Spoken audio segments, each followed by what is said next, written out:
Contre-plongée, un podcast de laïcité Brabant Wallon. Annabelle et Mehdi vous emmènent à la rencontre de celles et de ceux qui ont des choses à dire en Brabant Wallon et au-delà.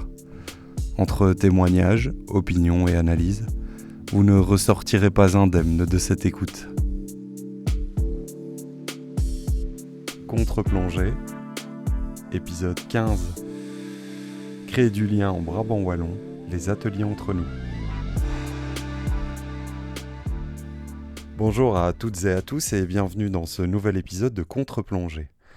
À l'instar des épisodes précédents, un nouveau mois, un niveau de pouvoir et une thématique, en ce mois de mai, c'est créer du lien en Brabant Wallon qui nous intéressera. Pour rentrer dans le vif du sujet, nous avons décidé de vous proposer cette interview de Catherine Vanez, animatrice au pôle assistance morale à laïcité Brabant Wallon, et qui s'occupe entre autres des ateliers entre nous.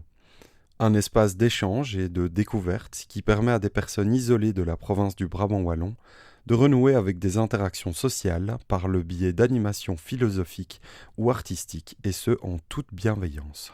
Bonjour, moi je m'appelle Catherine Vanez, je travaille chez Laïcité Brabant Wallon maintenant depuis presque 8 ans, ça fera 8 ans en novembre, et je travaille comme animatrice au pôle assistance morale.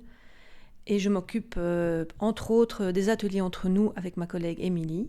Alors, les ateliers entre nous, ce sont des ateliers qui ont lieu une fois par semaine dans 7 villes différentes du Brabant Wallon, en matinée, de 9h30 à 12h30, qui sont ouverts à tout adulte qui souhaite nous rejoindre. Ce sont des ateliers qui ont pour objectif de permettre à des personnes qui sont souvent isolées, qui sont sans activité, qui sont peut-être un peu repliées sur elles-mêmes, qui n'ont plus vraiment de contact, donc de se retrouver autour d'une activité qui est chaque fois différente. Ce sont souvent des activités créatives, mais ça peut être aussi des activités ludiques ou philosophiques.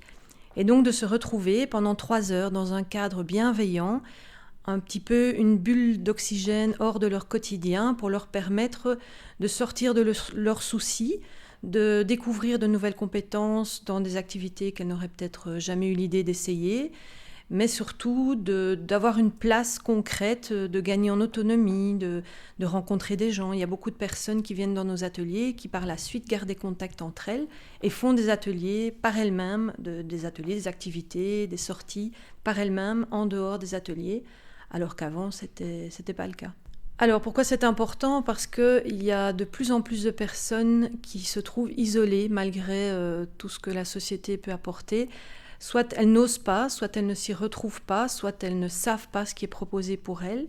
Et c'est encore plus flagrant depuis la période du Covid. On a eu de plus en plus de demandes depuis. Ici, c'est vraiment un endroit où on va un petit peu les coucouner, les chouchouter, tout en essayant de leur apprendre, de développer leur autonomie, etc. Mais vraiment de leur permettre de se sentir bien, sans aucun jugement, sans aucune critique, sans aucune recherche de perfection dans ce qu'elles vont réaliser. Elles viennent vraiment pour prendre du bon temps. Il y a des activités qui vont leur plaire, d'autres moins. Il y a des activités pour lesquelles elles vont être douées, peut-être d'autres moins. Mais c'est pas grave. Le but, c'est d'être ensemble, d'échanger. Il y a beaucoup d'entraide entre les dames.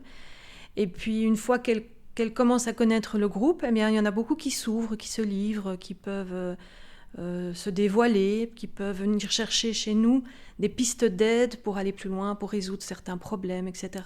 Comment est-ce que, en tant que personne, on arrive finalement à endosser ce rôle de création de liens entre ces personnes ? Comment est-ce que c'est possible, ça, d'être confronté à parfois beaucoup de souffrance et quand même réussir à relier les gens entre eux ? Je pense que c'est la combinaison de beaucoup de choses. À la base, moi, j'ai cette envie de pouvoir faire quelque chose dans lequel je me sens utile et donc d'apporter une aide, quelle que soit la forme de cette aide, à ceux qui en ont besoin. Et puis d'avoir eu la chance de trouver ici chez Laïcité Brabant Wallon un contexte dans lequel cette envie pouvait trouver sa place. Donc les ateliers entre nous existaient déjà. On les a développés, on a augmenté leur nombre, on a augmenté la taille des groupes aussi. Mais c'est vraiment un ensemble. Les valeurs défendues par la laïcité s'y prêtent aussi. Et puis on a vraiment une liberté totale dans le sens où on peut s'adapter énormément en fonction des personnes qu'on reçoit. D'un jour à l'autre, d'une semaine à l'autre, la situation est complètement différente et on a cette liberté de pouvoir s'adapter à chacune, s'adapter à chaque situation, à chaque problématique et sans avoir une obligation de résultat, une obligation d'atteindre certains objectifs et d'être à l'écoute de ce que chacune a le plus besoin. Donc il y a des groupes où on va plus être dans l'entraide, il y a des groupes où on va être dans l'écoute individuelle, et ça c'est vraiment quelque chose d'essentiel pour pouvoir aider concrètement de la meilleure des façons chaque personne. Donc autant de groupes différents, mais du coup peut-être aussi autant de Catherine différentes, autant de façons d'aborder les mêmes peut-être ateliers sur papier, mais différemment par rapport aux différents contextes. Ah oui, tout à fait, puisque avec Émilie, on prévoit une activité, on la prépare, on prépare le matériel, on sait dans notre tête, d'un point de vue technique, plus ou moins comment ça va se dérouler. Mais une fois qu'on arrive à l'atelier, il y a toujours des surprises. Dans l'accueil des gens, on voit déjà un peu si c'est un jour où tout le monde va bien, s'il y en a qui vont moins bien, qu'il faut un peu soutenir, s'il y en a qui ont besoin ce jour-là de plus s'exprimer. Et puis on ne sait pas non plus comment chacune va pouvoir s'approprier les indications techniques qu'on va lui donner pour réaliser une activité.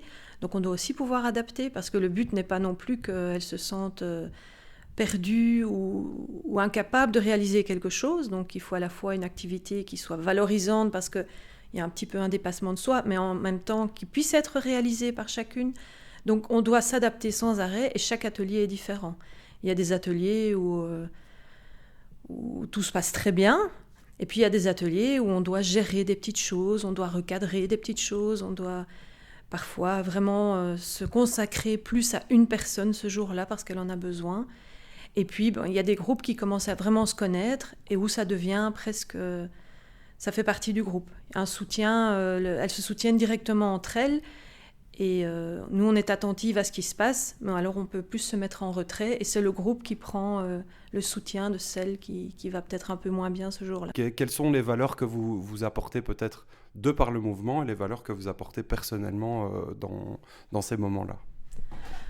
Mais je pense que dans le cadre des ateliers entre nous, le plus important, c'est vraiment le non-jugement, de permettre à chacune d'être et de venir aux ateliers comme elle est, avec ses valeurs, avec ses envies, avec ses capacités, sans aucun jugement, et de laisser à chacune une place qu'elle devrait occuper, que ça devrait être naturel dans la société d'aujourd'hui, et malheureusement, ce n'est pas le cas.